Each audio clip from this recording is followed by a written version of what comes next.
We can now cross to journalist Thierry Meyssan. He's founder and chairman of online newspaper The Voltaire Network. He is in the Réseau Hotel.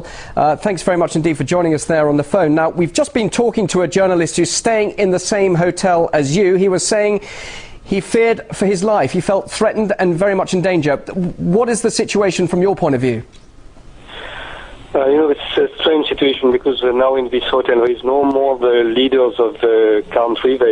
They go away from the hotel, but now there is only some journalists inside the hotel. But as you know, some of the US journalists are not journalists at all. They are only spies with undercover of journalism. So these people try to kill the others inside the hotel. Now the hotel is without electricity and no food, and we had some Libyan fighters inside to protect us against the US, and the hotel is surrounded by the tribes now to prevent the entrance of NATO here.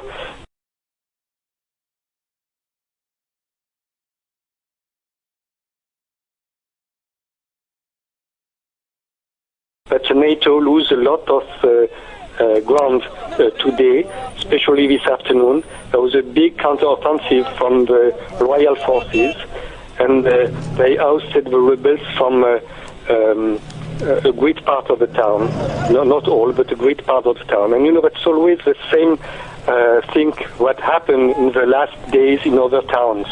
It means that during the night, the NATO is bombing the places, and they arrive after that with Apache helicopters or very heavy helicopters to shoot everybody in the street. And after that, only after that, the so-called rebels enter in the streets.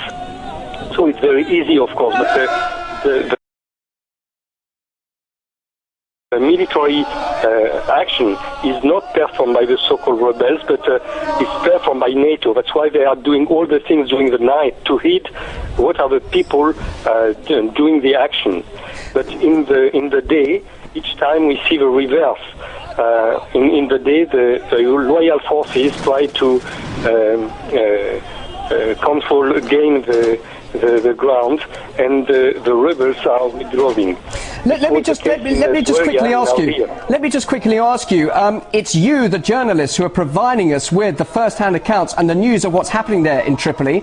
You say you're under threat, and you're talking about spies being there in the hotel. Are they, just to make it clear, representing Gaddafi's loyalists, or are you concerned about NTC rebels infiltrating the hotel and being there?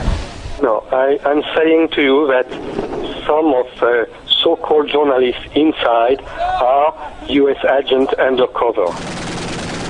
And what are you saying to them then? I mean, clearly if they're in the same hotel as you, are you asking them what they're doing there and trying to identify who they are and what their mission is as such? Everybody knows everybody in this story. This is very strange.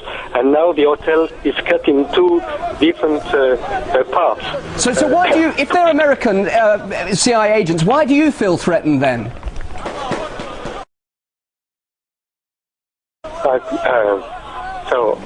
I will not explain you all the details now, but the security shows us a lot of papers from these people. Some are from CIA and MI6. And just briefly and finally, Thierry, it's not all over yet, clearly, in Tripoli. What do you anticipate tonight? Just briefly, what can you, from the sources you're talking to, anticipate happening next? Just briefly. Yes, I think it could be another very, very big fight like last night. Last night it was a tremendous fight.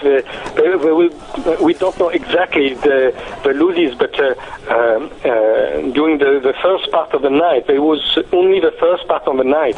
There was 1,300 people killed and 5,000 people badly injured.